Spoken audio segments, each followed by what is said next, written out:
À l'heure où certains de ceux qui sont censés entretenir le message chrétien le salissent, là par des comportements de prédateurs criminels, là par de mortelles compromissions avec des tyrans ou de futurs dictateurs, il est encore une autre faillite de ceux qui se réclament de l'éveillé éveilleur de Judée.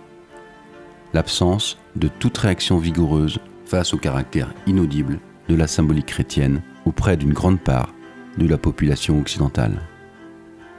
Sa formidable durée de siècle en siècle est devenue aujourd'hui faiblesse. Incapables de renouveler les termes de la foi, les catholiques, les protestants et les orthodoxes assistent impuissants à la mort de Dieu en leur propre rang.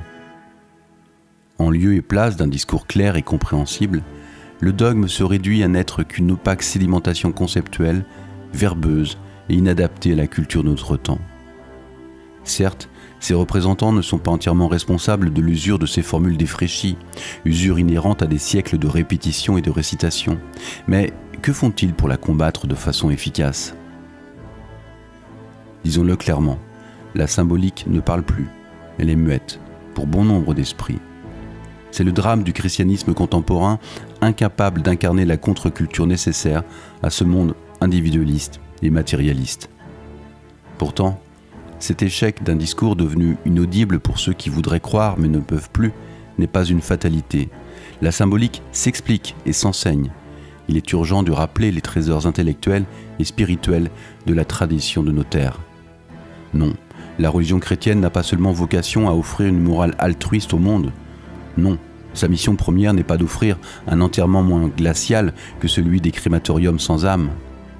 C'est en premier lieu et avant toute chose une puissante voie spirituelle des terres occidentales, à condition cependant que soit mieux précisée à toutes et à tous la différence entre le symbole et ce qu'il vise, et qu'en ces matières, l'image ou le concept soit indispensable pour faire entendre un message n'est pas discutable, mais il devient urgent de rappeler que ce ne sont que des images ou des concepts, n'en déplaise à ceux qui les adorent et aux athées qui les rejettent.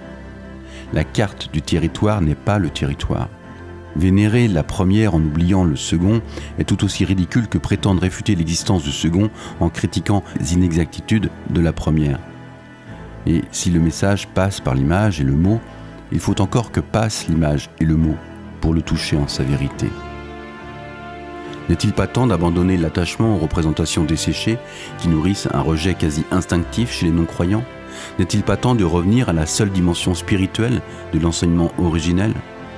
N'est-il pas temps de retrouver l'enseignement d'éveil à une dimension éternelle de notre esprit ?